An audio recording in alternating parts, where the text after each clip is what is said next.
waiting for someone?" She shook her head and motioned for him to join her. He quickly moved to the seat as she took another sip of her drink. Kingston balanced the popcorn on his knee and set his drink on the floor. The sunset had been constructed before the dawn of built-in cup holders. "I didn't know you were an old film buff." "Every third Monday night," she said. Sigh. "Me too, when I'm not on call, that is. Usually I'm running late, so I sit in the back. Popcorn?" He tilted the bucket toward her. "No, thank you. I can't eat all this. I should have gotten a medium."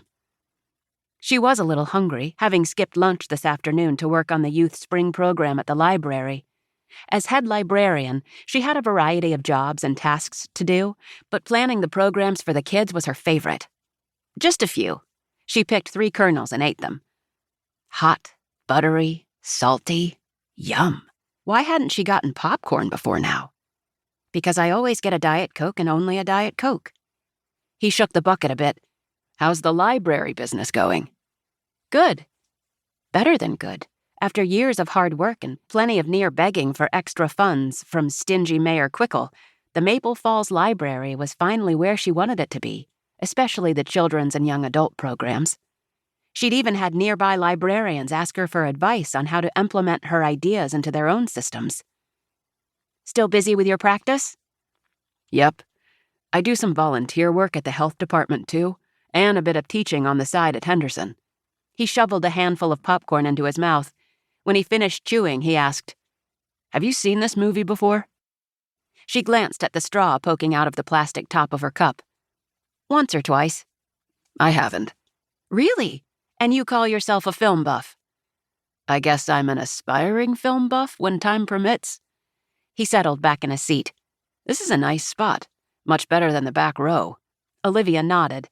As she turned to him, a sudden pleasant shiver danced down her spine to her toes. She froze. Kingston had always been good-looking. Through the years, even she'd noticed, when she bothered to take her nose out of whatever book she was reading. But she'd never felt anything when she saw him. Until now. He'd taken off his charcoal gray puffer jacket without spilling the popcorn, and his blue and white checked shirt paired with khaki pants and tan dress shoes looked good on him.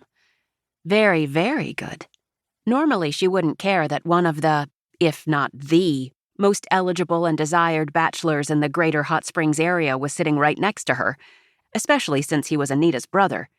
But good gravy on a biscuit was he gorgeous. And as she kept looking at him, she experienced something nice.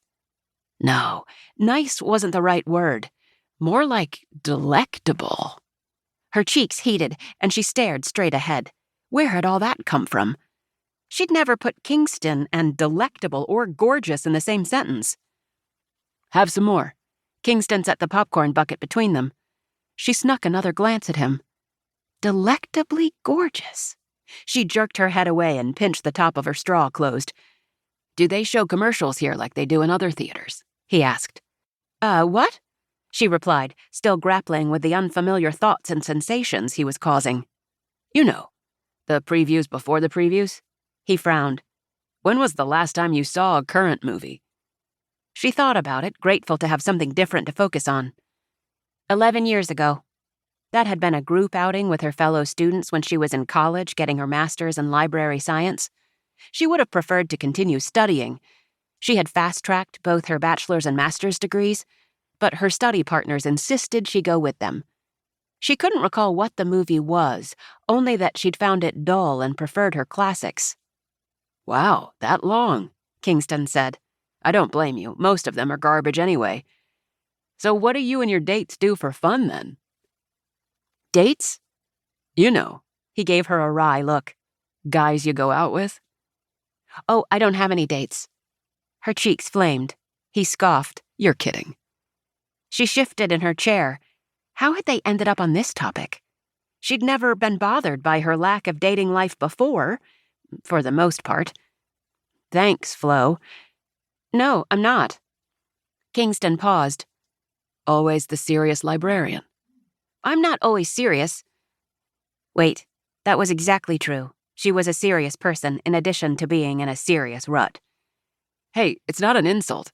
I've been accused of the same thing myself." "By your dates?" She arched a brow.